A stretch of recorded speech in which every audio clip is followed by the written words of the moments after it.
Good afternoon to everyone from the U.S. Department of State's Africa Regional Media Hub. I welcome our participants logging in from across the continent and thank all of you for joining us today. We are very pleased to be joined by the U.S. Department of State's Acting Undersecretary for Political Affairs, John Bass. Undersecretary Bass will share observations from his recent travel to Chad and Tanzania, including meetings with government leaders on bilateral and regional cooperation, humanitarian support for refugees, regional security, and responding to the humanitarian crisis in Sudan. We will begin today's briefing with opening remarks from Undersecretary Bass, and then we will turn to your questions. We will try to get to as many of your questions as we can during today's briefing. And with that, I'd like to turn it over to Undersecretary Bass for his opening remarks. Thanks very much, colleagues. Very good to be with you today and have an opportunity to discuss with you a little bit about the visit I'm just concluding. I'm wrapping up a 3-day trip through Chad and Tanzania. And the principal purpose of this visit at this time has been to engage both governments to talk about our bilateral relationships and discuss in both capitals opportunities for wider and deeper cooperation. Particularly in Chad, we were seeking to understand the impacts on Chad and its citizens from the conflicts in the countries surrounding Chad. Obviously, the civil war in Sudan, first and foremost, but also the continued instability created by terrorist organizations further west in the Sahel and the ongoing challenges dealing with Boko Haram in the Lake Chad Basin, as well as the perennial instability and internal conflicts that create displacement from the Central African Republic and add additional refugee stresses on Chad. I think it's important for all of us to acknowledge and recognize, as the United States government does, the generosity of the Chadian government and the Chadian people in welcoming so many people fleeing violence, conflict, and suffering in Sudan in particular, but also from neighboring states in the Lake Chad Basin and from the Central African Republic. And it's quite remarkable how a society which ranks among the poorest in the world nonetheless finds the capacity to welcome so many people in need. And the United States government has been the leading donor in responding to the humanitarian crisis in Darfur created by the ongoing conflict there. And we will continue to partner with a range of countries and donors and the UN family in addressing the immediate consequences of that conflict, even while we continue to lead and support efforts to bring the civil war in Sudan to a close. You will have seen the announcement by Secretary Blinken, I believe yesterday, indicating that we are about to initiate a new round of negotiations between the warring parties with the goal of securing an immediate ceasefire and perhaps most importantly, persistent, reliable access for humanitarian actors and humanitarian supplies to reach populations in greatest need in Darfur and other parts of Sudan that have been most dramatically impacted by the ongoing fighting. Here in Dar es Salaam, I've been meeting with senior government officials to explore ways in which we can further strengthen and deepen what's already a strong bilateral relationship and to build on a pretty remarkable record of success over the last 20 years in helping this society deal with a range of challenges around, in particular, HIV/AIDS, but also in building a much stronger and robust health surveillance network and set of healthcare facilities and healthcare infrastructure that has enabled this society to dramatically reduce HIV infection rates, to provide better treatment options across society, including to marginalized communities, and to also tackle some of the other endemic health challenges, notably the ongoing fight against malaria. We have a wide-ranging partnership here. We're looking at additional ways in which we can further strengthen that partnership and help support the government and the people of Tanzania to realize a better future through increased economic growth and development, through increased employment, and by helping ensure that Tanzania can be fully present, active, and benefiting from the ongoing transition to the green economy and the range of critical minerals and other resources that will be required to underwrite that important transition away from hydrocarbon fuels to renewable fuel sources in society. So a lot to discuss here. Very pleased with our meetings today, and I'm happy to take your questions. All right, thank you very much, Undersecretary Bass. So we'll now begin the question and answer portion of today's briefing. If at any time you would like to ask a question live, please indicate that by clicking on the raise hand button and then typing your name, your media outlet, your location, and the question into the Q&A tab. Please make sure to use the Q&A tab and not the chat box. Also be aware from our side that we can only see your Zoom log on. So in many cases, we won't be able to tell your full name or your media outlet. In that case, we'd be much less likely to call on you. So we do ask that you limit yourself to one question only today, that you be brief, and that your question be related to the topic of today's briefing, which is Undersecretary Bass's travel to Chad and Tanzania. So for the first question, we'll go to Bob Karashani of the East African newspaper in Tanzania. And the question is, we understand that you have already met with some senior government officials here in Tanzania. Please provide specifics of any tangible outcomes from these meetings. Well, the most important aspects of the meetings today, I would say, was an understanding of relative priorities for the coming months as both countries head into electoral cycles. And as we evaluate the results of the investments we've made in Tanzania and in the partnership over the last 3.5 years of this administration, and think about opportunities for, as I mentioned, strengthening and deepening that partnership in the coming months and years. We think there are opportunities to strengthen our security partnership to help Tanzania deal with the terrorist challenges on its southern border. We think there are opportunities to promote additional economic growth opportunities, to build out additional infrastructure here in Tanzania that enables this country to be part of a network of countries providing not just the raw materials, but the refined critical minerals necessary to underpin electric battery technologies and other aspects of green economic technology, as well as some additional partnerships to help strengthen democratic governance and ensure that the people of this country have the opportunity to make informed choices at the ballot box in the elections this year and next year.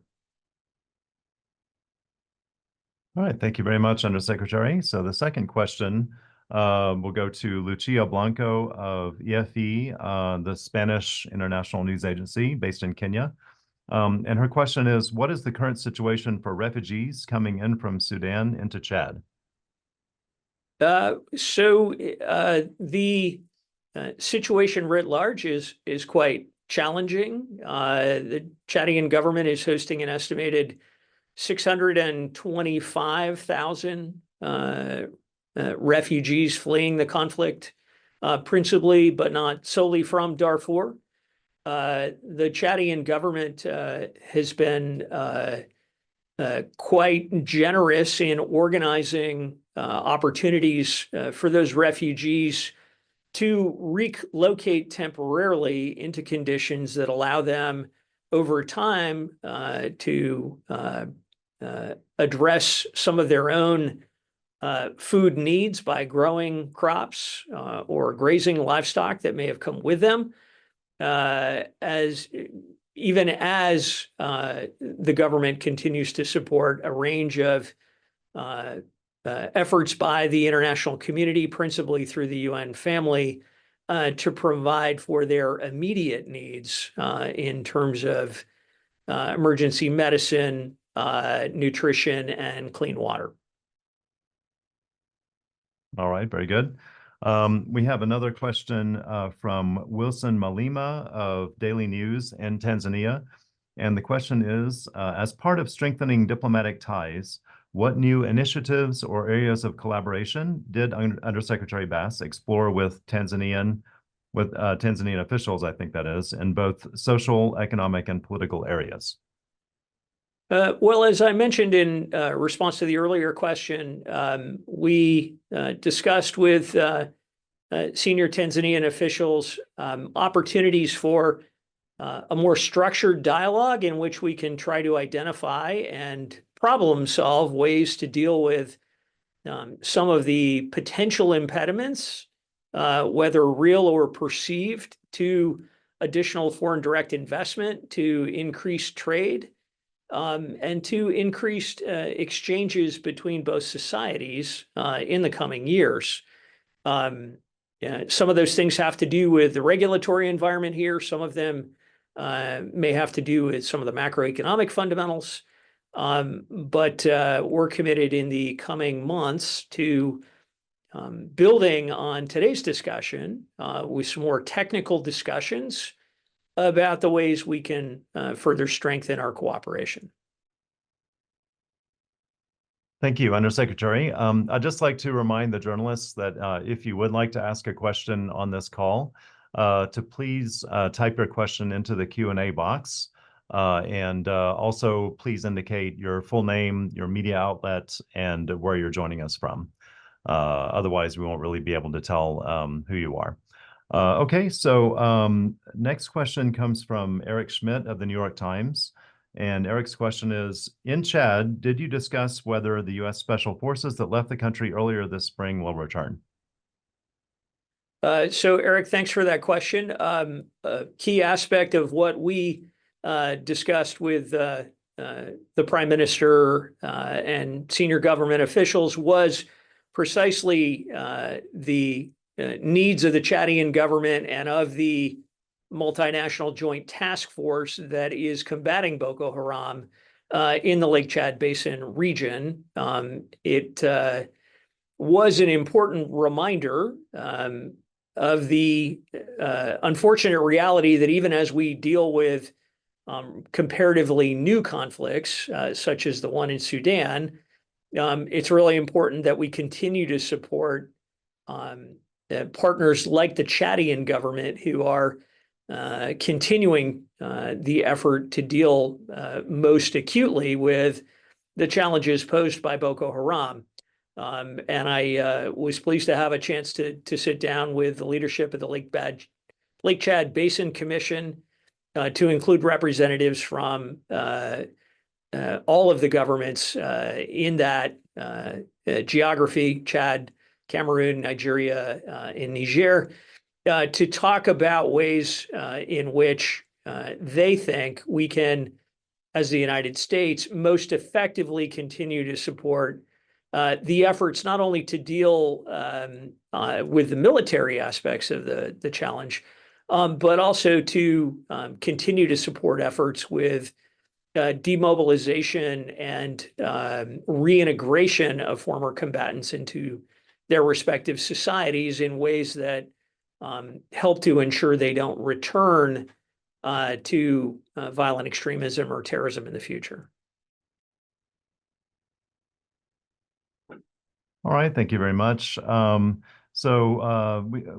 do have limited time today, unfortunately. The Undersecretary's schedule is very busy, so we only really have a few more minutes here. But there's a question from Elias Msuya of Mwananchi Communications Limited in Tanzania. And the question is, this is more of a regional question. Security threats have disrupted the global maritime trade flows as ships entering the Gulf of Aden and sailing through the Red Sea and Suez Canal continue to face attacks by Yemen-based Houthis.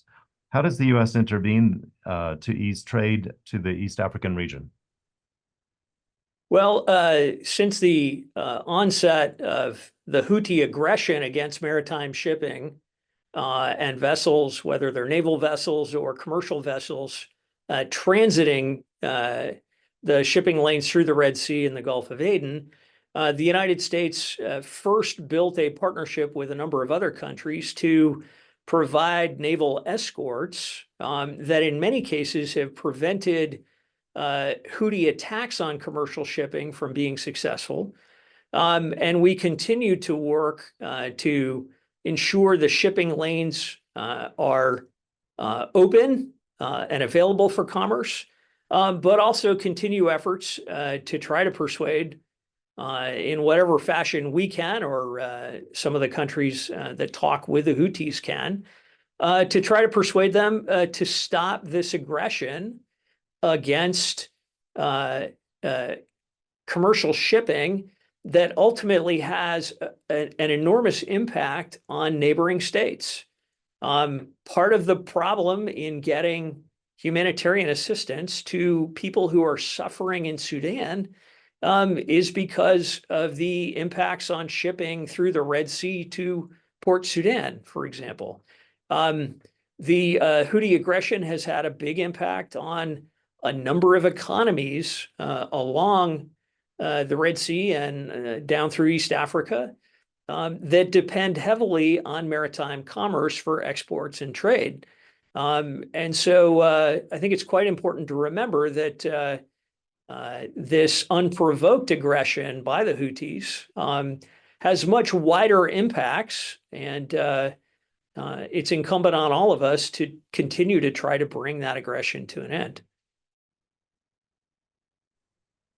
Okay, Undersecretary, thank you very much. We do have another question, and this is on a slightly different track. The U.S. and Tanzania and dozens of other countries are on the same election trajectory and facing concerns regarding voter apathy. Do you have a message for potential voters? Well, I think it's important in any election, whether it's this year or preceding years, as we've seen, for voters to be able to make informed choices. Not every voter is going to take the same amount of interest in an electoral cycle. Some are interested in being deep on the issues for a year in advance and study candidates carefully. Other voters will start paying attention much closer to an election.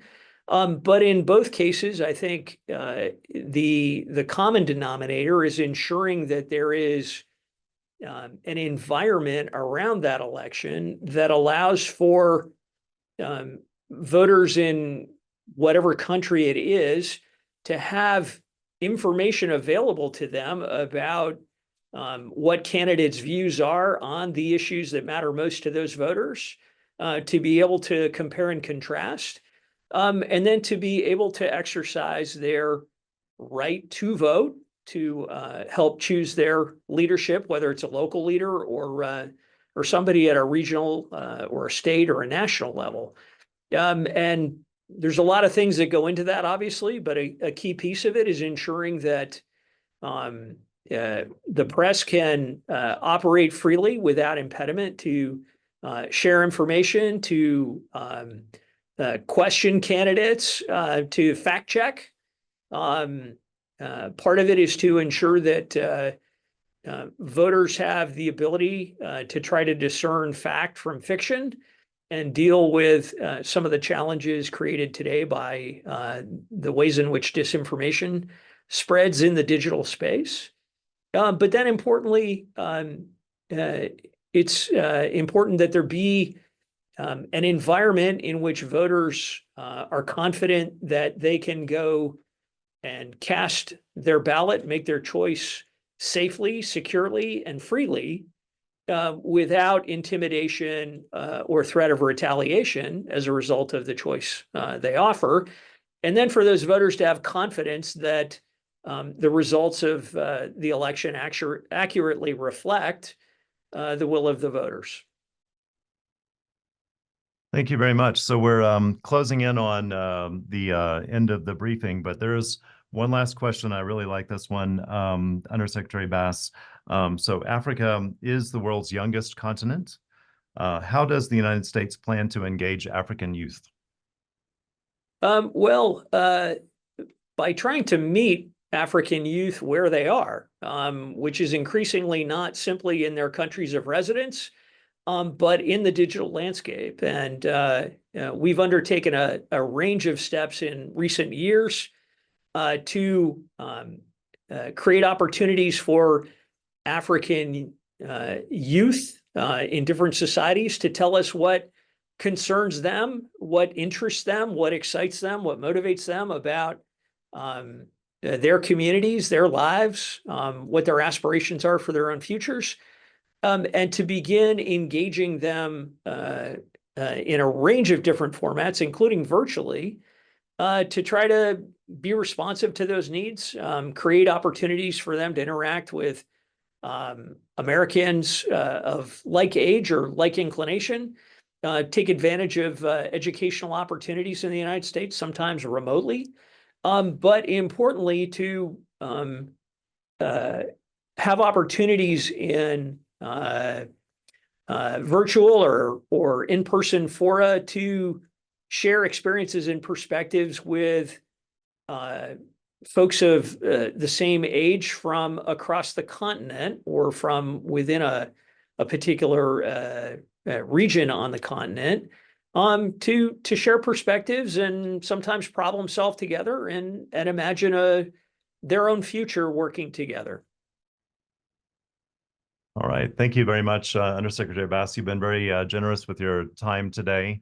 I wanted to ask, do you have any final words to share with us? No, I think we've covered it all quite well today. Thank you very much for the opportunity, and good to be with all of you. All right. Thank you very much, Undersecretary Bass. That concludes today's briefing. I want to thank the U.S. Department of State's Acting Undersecretary for Political Affairs, John Bass, for joining us. Thank you to all the journalists for participating. Recording and transcript of today's briefing will be distributed to participants as soon as we can produce them.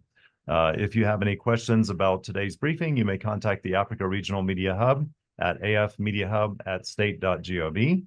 I would also like to invite everyone to follow us on Twitter at our handle @Africa Media Hub. Thank you very much and have a good day.